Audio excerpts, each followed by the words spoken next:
सभी देवी देवता भगवान शिव को मनाने आए, लेकिन भगवान शिव तो समाधि में बैठे थे। उन्हें समाधि से जगाए तो जगाए कौन?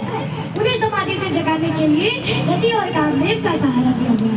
जब कामदेव ने महाकाल पर अपना पुष्पबाण चलाया तो महाकाल की समाधि कामदेव पर काल बनकर टूटी और कामदेव तत्क्षण ही उसी समय जलकर भस्म हो गए।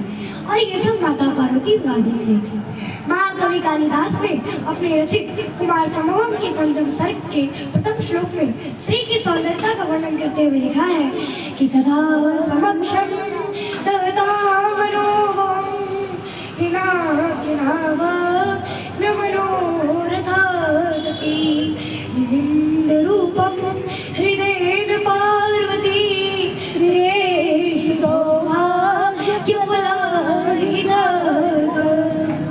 अर्थात कामदेव को भस्मासुर देखकर माता पार्वती ने अपनी सुंदरता की निंदा करने लगी कि यदि कोई नारी अपनी सुंदरता से अपने प्रियतम को ना लगा सकी तो उसकी सुंदरता बहुत है।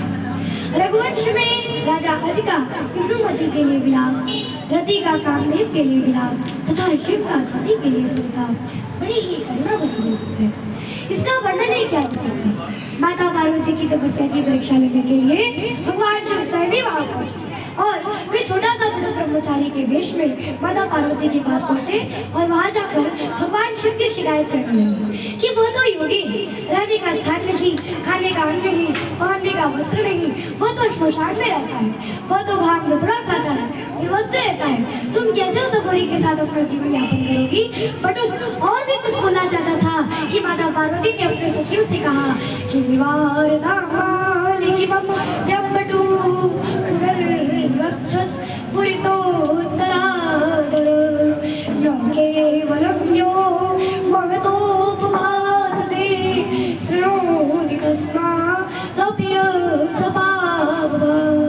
अर्थात हे आली यानी हे सखी, अयम बटूक निवारिताम, इसे यहाँ से इस बालक ब्रह्मचारी को यहाँ से दूर करो। अयम बटूक कंपिता दुरुष्ट, इस बालक ब्रह्मचारी के कंपमान ओष्ठ फड़फड़ा रहे हैं।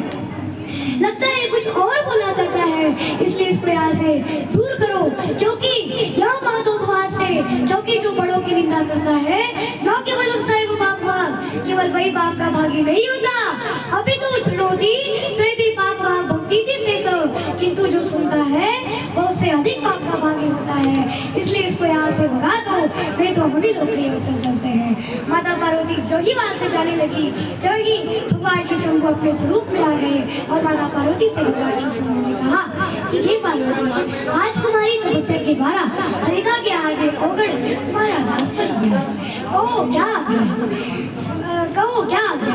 माता पार्वती भगवान शिव को अपने समीप देखकर किन कर्तव्य में मूल हो गई, अर्थात ना ही वो आगे बढ़ सकी और ना ही वो पीछे हट सकी। तब सब ऋषियों द्वारा विवाह की तिथि निश्चित कर दिए जाने के बाद भगवान शिव शंभू ने सभी देवी देवता को विवाह में सम्मिलित होने का निमंत्रण दिया और अपने गणों को भी बालक की तैयारी करने का आदेश दिया। जैसे दुल्हू तस बनी बराता, को दुख विविध होई मन जाता। भगवान शिव को उनके कंठ के साथ श्री विभूति लगाकर हड्डियों की माला पहनाकर सजा दिया। विपुल नयन को नयन विहीना, हृष्ट पुष्ट तो वर्तित रखीना।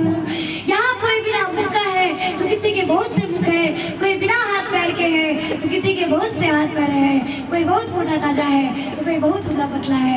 ये सब देखकर सभी देवी देवता लोग बहुत व्यंग कर रहे हैं और भगवान शिव भी मुस्कुरा रहे हैं कि हथियार गुड़वारे बाबा सिंह के बरतियारे, गंगा बेचारा गाना सुनावे, दूल्हा बेचारा ढोलक बजावे, लंगड़ा बेचारा नाच दिखावे, कितना अद्भुत बरतियारे बाबा सिंह के बरतियारे।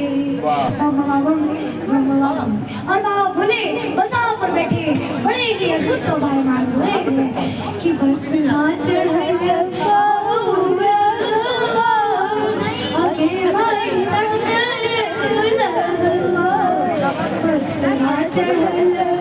महाराज को देखकर सभी लोग बहुत प्रसन्न हुए, लेकिन जब भूत भताल को लोगों ने देखा तो सभी डर के मारे भागने लगे। माता मैना भगवान स्वरूप को देखकर मूर्छित हो गई और वो नारद जी को भला बुरा कहने लगी कि नारद का मैं उसे बिगाड़ा हो जारा। हाय विधाता, हमने उस अभूखे और निर्मोही नारद का क्या बिगाड़ा था जो मेरे बस्ते में घर को रिश्ते में आग लगा दिया। सही कहा है कि बात जो न जाने का सबकी किया। ऐसा कहकर माता पार्वती को गोद में लेकर मैना विलाप करने लगी। तब सभी ऋषि और देवी देवताओं ने आकर समझाया कि आपकी पुत्री कोई साधारण कन्या नहीं है, बल्कि भगवान शिव की पहली पत्नी साक्षात सती है। इनका जन्म जन्मांतर से रिश्ता रहा है, इसलिए आप संकोच न करें और निश्चित होकर कन्यादान करें। सभी सखियों ने शिव जी का परिचय किया। चलो है सखिया तेरे जोगिया के परिचय सेक दे बैराल उनकर लगे दे बैचन में। चलो है सखिया तेरे जोगिया के परिचय गाऊंगी तो सुनना। सभी सखियों ने बारात को गीत के साथ सुमंगल गारी भी सुनी। सखियों के सुमंगल गारी को सुनकर सभी देवी देवता लोग बहुत विनोद कर रहे हैं कि पाणी ग्रहण जब किन्न महिषा ये हर्षे तब शकल श्रेषा। अर्थात महेश्वर शिव जी ने जब माता पार्वती का पाणी ग्रहण किया तब इंद्रादि सभी देवी देवता हृदय से बड़े हर्षित हुए और श्रेष्ठ मुनिगण वेद मंत्रों का उच्चारण करने लगे। बाजै बाजन विविध विधाना सुमन वृष्णो भय विद्राना हरि गिरिजाकर भयो विवाहु सुमन वृष्णो भय विद्राना सुमन वृष्णो भय विवाहु। अनेकों प्रकार के बाजे बजने लगे, आकाश से नाना प्रकार के फूलों की वर्षा होने लगी। शिव पार्वती का विवाह हो गया, सारे ब्रह्मांड में आनंद ही आनंद भर गया और भगवान शिव शंभू भी खुशी के मारे डमरू बजाने लगे तथा सभी देवी देवतागण नाचने लगे कि डम डम डमरू बजावे ले हमार जोगिया।